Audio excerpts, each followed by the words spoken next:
ಈ ಬಾರಿ ರಾಜ್ಯಾದ್ಯಂತ ಉತ್ತಮ ಮಳೆಯಾಗಿದ್ದು ಬಿತ್ತನೆ ಕಾರ್ಯ ಕೂಡ ಪೂರ್ಣಗೊಂಡಿದೆ. ಇನ್ನೇನು ಉತ್ತಮ ಇಳುವರಿ ಪಡೆಯುವ ನಿರೀಕ್ಷೆಯಲ್ಲಿರುವ ಕರ್ನಾಟಕದ ರೈತರಿಗೆ ಸದ್ಯ ರಸಗೊಬ್ಬರ ಸಿಗದೆ ಪರದಾಡುವ ಸ್ಥಿತಿ ಎದುರಾಗಿದೆ.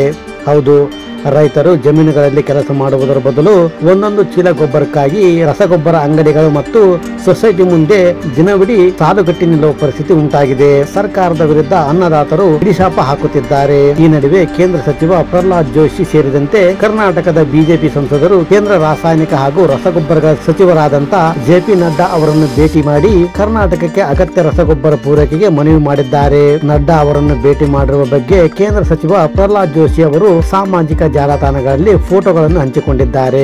ಕರ್ನಾಟಕದಲ್ಲಿ ರಸಗೊಬ್ಬರದ ಅಭಾವವಿಲ್ಲ. ಕೇಂದ್ರ ಸರ್ಕಾರದಿಂದ ಸರಬರಾಜು ಆಗಿರುವ ರಸಗೊಬ್ಬರಗಳಲ್ಲಿ 1.65 ಲಕ್ಷ ಮೆಟ್ರಿಕ್ ಟನ್ ರಸಗೊಬ್ಬರವನ್ನು ಸಂಗ್ರಹಣೆ ಮಾಡಲಾಗಿದೆ. ರೈತರಿಗೆ ಬೇಕಾದ ರಸಗೊಬ್ಬರಗಳನ್ನು ರಾಜ್ಯ ಸರ್ಕಾರಕ್ಕೆ ಈಗಾಗಲೇ ನೀಡಲಾಗಿದ್ದು ಸರಿಯಾದ ಕ್ರಮದಲ್ಲಿ ಬಳಸಬೇಕಿದೆ.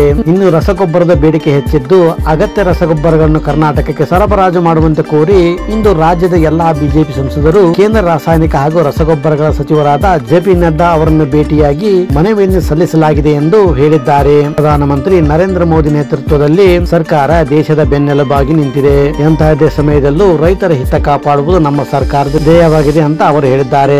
ಅಷ್ಟೇ ಅಲ್ಲದೆ ಸಂಸದರ ಮನವಿಗೆ ಸಕಾರಾತ್ಮಕವಾಗಿ ಸ್ಪಂದಿಸಿರುವ ಕೇಂದ್ರ ರಾಸಾಯನಿಕ ಹಾಗೂ ರಸಗೊಬ್ಬರಗಳ ಸಚಿವ ನಡ್ಡಾ ಅವರಿಗೆ ಧನ್ಯವಾದಗಳನ್ನು ತಿಳಿಸಿದ್ದಾರೆ.